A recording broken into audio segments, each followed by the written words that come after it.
तो चलिए दोस्तों, one video one concept one question के सीरीज को आगे बढ़ाते हुए आज हम लोग एक और नए कंसेप्ट को सीखेंगे। और आज के इस वीडियो में दोस्तों हम लोग ट्रिगोनोमेट्री के बहुत ही अच्छे कंसेप्ट को सीखेंगे, क्योंकि यह जो है दोस्तों ट्रिगोनोमेट्री का बेसिक कंसेप्ट है और काफ़ी इंपॉर्टेंट कंसेप्ट है। तो इस कंसेप्ट को देखना बिल्कुल भी मिस ना करेंगे, क्योंकि वीडियो देखने के बाद आपको सारा कुछ समझ में आ जाएगा कि ये कितना इंपॉर्टेंट है।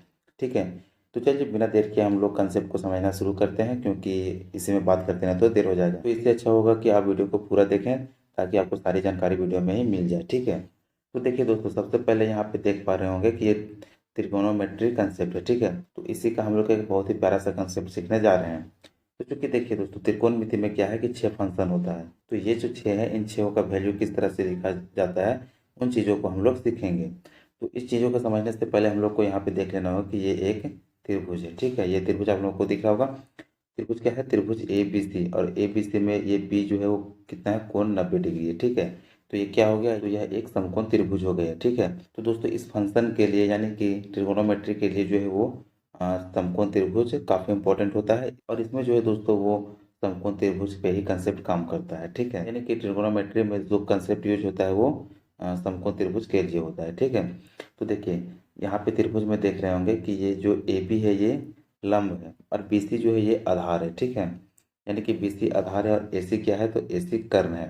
तो देखिए दोस्तों, लंब को कैसे निकाला जाता है, कर्ण को कैसे निकाला जाता है, या फिर आधार को कैसे निकाला जाता है, ये सब हम लोग दूसरे कंसेप्ट में सीखेंगे।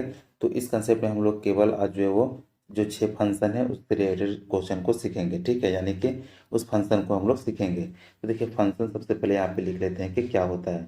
तो फर्स्ट में आ जाता है साइन। देखिए दोस्तों, इसमें क्या है ना कि आप लोगों को सीरियल से याद रखना होगा। यदि आप सीरियल से याद रखते हैं तो आपको बहुत ही ईजी लगेगा, और यदि आप सीरियल से नहीं याद रख सकते हैं तो ये कंसेप्ट आप गड़बड़ा सकते हैं। ठीक है, तो इसलिए आपको क्या होगा कि 3 कम से कम सीरियल में याद रखना है, बाकी सारे उसके अपोजिट होते हैं। ठीक है, तो 3 आप लोग को याद रखना है फर्स्ट का, उसके बाद फिर 3। तो ये तीनों जो है आपस में उल्टा बन जाते हैं। तो चलिए हम लोग यहाँ पे क्वेश्चन को सॉल्व करते करते देखेंगे, और उम्मीद है कि आप लोग भी सारा कुछ सीख जाएंगे। ठीक है, चलिए पहला क्या है? Sine theta. तो यहाँ पे हम लोग लिख देते हैं साइन थीटा। ठीक है, फिर दूसरा आ जाता है कॉस थीटा। तो इसी तरह से यहाँ से हम लोग लिख देते हैं कॉस थीटा। और तीसरा क्या है? तो टैन थीटा। ठीक है, तो देखिए ये जो है दोस्तों आप लोग को सीरियल से याद रखना है कि फर्स्ट में क्या आता है? साइन थीटा, सेकेंड में कॉस थीटा, और थर्ड में टैन थीटा। और उसके बाद फिर इसी का अपोजिट में आ जाता है। चलिए यहाँ से एक लाइन खींचते हैं। फिर यहाँ पे आ जाता है कोसेक थीटा। तो यहाँ पे हम लोग लिखते हैं कोसेक थीटा। ठीक है, कोसेक थीटा। उसके बाद फिर आता है कोसेक के बाद सेक, यानी कि ये जो है सेक कोस का उल्टा होता है। ठीक है, तो यहाँ पे हम लोग लिख देते हैं सेक थीटा, और लास्ट में आ जाता है कॉट थीटा। ठीक है, यानी कि हम लोग देख सकते हैं कि यहाँ पे 6 फंक्शन को लिख दिए कि साइन थीटा, उसके बाद लिखे कॉस थीटा, उसके बाद टैन थीटा, और उसके बाद कॉसेक थीटा, उसके बाद सेक थीटा। ठीक है, और लास्ट में क्या लिखे? Cot theta. ये 6 फंक्शन होता है। ठीक है, तो उम्मीद है कि आप लोग यहाँ तक देख लिए होंगे। बहुत सारे लोगों को आता भी होगा, तो उनका रिवीजन हो जाएगा, और जिनको नहीं आएगा वो सीख लेंगे। ठीक है, तो देखिए सबसे पहले क्या होता है कि साइन थीटा। साइन थीटा का हम लोग निकालते किस तरह, यानी कि साइन थीटा का वैल्यू क्या होता है? तो साइन थीटा का वैल्यू यहाँ पे जो आप देख पा रहे होंगे कि लंब है, आधार है और कर्ण है। ठीक है, तो साइन थीटा का वैल्यू फाइंड करने के लिए लंब बटा कर्ण होता है। देखिए इसको लिखने से पहले यहाँ पे चूंकि लंबा हो जाएगा तो इसे हम लोग शॉर्ट फॉर्म में लिखते हैं। ठीक है, तो लंब का इंग्लिश में परपेंडिकुलर होता है, तो इसे हम लोग यहाँ पे पी लिख देते हैं। ठीक है, उसी तरह से आधार का बेस होता है तो यहाँ पे बी लिखते हैं, और कर्ण का हाइपोटेनस होता है तो यहाँ पे हम लोग एच लिखते हैं। ठीक है, तो हम शॉर्ट फॉर्म लिखेंगे, आप लोग यहाँ पे समझ लीजिएगा, क्योंकि हिंदी यहाँ पे ऑलरेडी लिखा हुआ है। तो साइन थीटा के बराबर क्या होता है? तो लंब बटा में कर्ण होता है। तो लंब का क्या हुआ है? पी, यानी कि परपेंडिकुलर, तो यहाँ पे हम लोग पी लिख देंगे। ठीक है, और बटा में, और कर्ण का क्या होता है? हाइपोटेनियस, यानी कि एच, तो यहाँ पे एच लिख देंगे। ठीक है, ये साइन थीटा का वैल्यू इस तरह से निकालेंगे। फिर नेक्स्ट आता है कॉस थीटा। तो कॉस थीटा का क्या हो जाएगा? आधार बटा में कर्ण। ठीक है, तो आधार को हम लोग इंग्लिश में क्या लिखते हैं? बेस, और बेस का यहाँ पे हम लोग शॉर्ट फॉर्म चूंकि लिखे हैं बी, तो यहाँ पे बी, और बटा में एच, इसका भी एच हो जाएगा। ठीक है, ये जो है दोस्तों कॉस का निकल गया। और tan थीटा का वैल्यू इसी तरह से निकाले तो क्या आ जाएगा? लंब बटा में आधार, और लंब क्या है? लंब यहाँ से पी है, आधार बी है। ठीक है, यहाँ से पी बटा बी निकल गया। अब ये क्या निकल गया? साइन थीटा, कॉस थीटा और tan थीटा का वैल्यू चूंकि हम लोग निकाल चुके हैं। अब जस्ट जो है दोस्तों इसी का अपोजिट होता है कॉसेक थीटा, सेक थीटा और कॉट थीटा, यानी कि साइन थीटा का उल्टा होता है कॉसेक थीटा। तो साइन थीटा का वैल्यू क्या है? पी बटा एच, तो इसका वैल्यू क्या हो जाएगा? चलिए यहाँ से थोड़ा सा कलर चेंज कर लेते हैं ताकि आप लोग को आसान लगे। ठीक है, तो देखिए साइन थीटा का वैल्यू होता है पी बटा एच, कॉसेक थीटा का वैल्यू यहाँ से हो जाएगा एच बटा में पी, तो यहाँ से एच बटा में पी लिख दिए।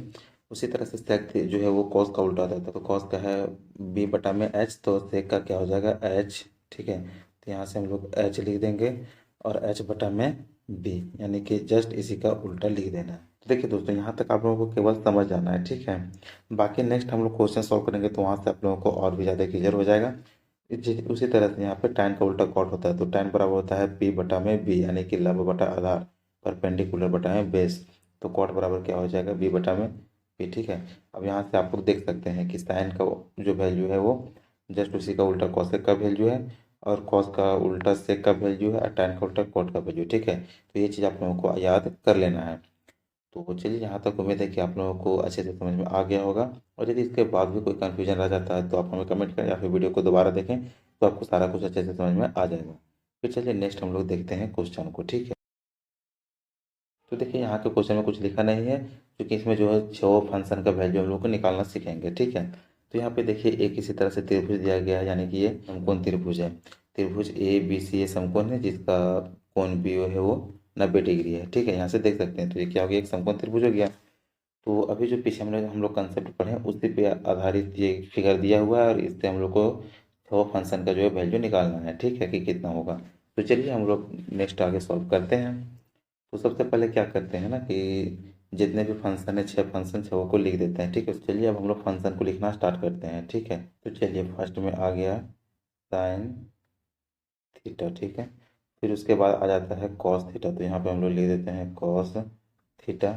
फिर आ जाता है tan थीटा। ठीक है, उसके बाद नेक्स्ट आ जाता है साइन का उल्टा क्या होता है, तो कॉसेक, तो यहाँ से फिर हम लोग लिख देते हैं कॉसेक थीटा। फिर उसके बाद कॉस का उल्टा सेक। ठीक है, यहाँ से हम लोग लिख देते हैं सेक थीटा, और tan का उल्टा कॉट थीटा, तो यहाँ से हम लिख देते हैं कॉट थीटा। ठीक है, तो सभी का हम लोग को चूँकि वैल्यू फाइंड करना है, तो देखिए यहाँ पे सारे फंक्शन को हम लोग लिख दिए। कितने, तो 6 फंक्शन है, 6 फंक्शन को हम लोग लिख दिए। अब सारे को वैल्यू फाइंड करेंगे। ये कंसेप्ट हम लोग पीछे सीख के आए हैं कि कैसे फाइंड किया जाता है। तो चलिए अब लेकर कर क्वेश्चन को यहाँ पे जो है वो सॉल्व करते हैं। ठीक है, यानी कि सारे का वैल्यू फाइंड करते हैं। तो चलिए सबसे पहले यहाँ पे देख लेते हैं क्या दिया हुआ है कि साइन थीटा, तो साइन थीटा के बराबर हम लोग क्या पढ़ के आए थे, तो साइन थीटा के बराबर हम लोग वहाँ से पढ़े थे कि लंब बटा में कर्ण होता है। यदि लंब बटा कर्ण इसमें नहीं समझ में आ रहा है, तो ये जो देखिए दोस्तों बेस है, यानी ये आधार हो गया। ठीक है, इसी तरह से ये पे पी यानी कि परपेंडिकुलर, ये एच हाइपोटेनियस हो गया। ठीक है, आप लोग बार बार सॉल्व करेंगे तो समझ में आ जाएगा, और भी हो सकता है समझ में नहीं आ रहा होगा। तो साइन थीटा बराबर क्या था ना कि लंब बटा में कर्ण, तो लंब को क्या कहते हैं पी, यानी कि परपेंडिकुलर है तो 9 है, और कर्ण कितना है एच, यानी कि कर्ण 10 है। ठीक है, तो चलिए साइन थीटा का वैल्यू जो था लंब बटा में कर्ण वो लिख देते हैं 9 बटा में 10। ठीक है, यहाँ 9 और बटा में 10 लिख दिए। ठीक है, इसी तरह से कॉस का वैल्यू लिखना होगा, तो कॉस का वैल्यू कैसे निकालते हैं, तो कॉस का वैल्यू निकालते हैं आधार बटा में कर्ण, तो आधार कितना यहाँ से 8 है, और कर्ण कितना है 10, तो इसी तरह से यहाँ से 8 बटा में 10 है, इसका वैल्यू निकल गया। उसी तरह से tan का वैल्यू निकालते हैं, तो tan का कितना था कि लंब बटा में आधार, तो लंब कितना है 9 है, और आधार जो है वो 8 है। ठीक है, तो यहाँ से इसका वैल्यू कितना हो जाएगा 9 बटा में 8।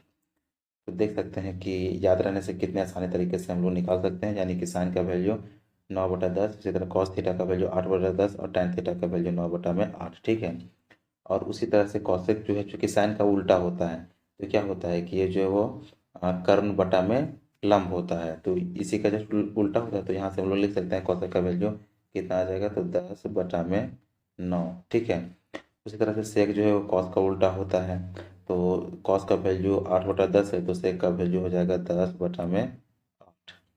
फिर उसी तरह से tan का उल्टा कॉट होता है, तो tan का वैल्यू 9/8 है, तो कॉट का वैल्यू कितना हो जाएगा, तो देखिए दोस्तों कॉट का जो वैल्यू है वो इसका आंसर आप लोग कमेंट करेंगे, क्योंकि मैंने सारा कुछ आप लोगों को बहुत अच्छे तरीके से समझाया है। यदि आपने वीडियो शुरू से लास्ट तक देखा होगा तो उम्मीद है कि आप जो है इसका आंसर दे पाएंगे। तो इस क्वेश्चन को मैं छोड़ देता हूँ, यानी कि कॉट थीटा का वैल्यू आप लोग कमेंट में करके बताएंगे। तो उम्मीद करता हूँ कि ये कंसेप्ट आप लोगों को अच्छे से समझ में आ गया होगा, और यदि वीडियो पसंद आए तो वीडियो को लाइक करें, चैनल को सब्सक्राइब कर बेल आइकन प्रेस कर लें, ताकि नए नए वीडियो का नोटिफिकेशन आप लोगों तक पहुंच सके।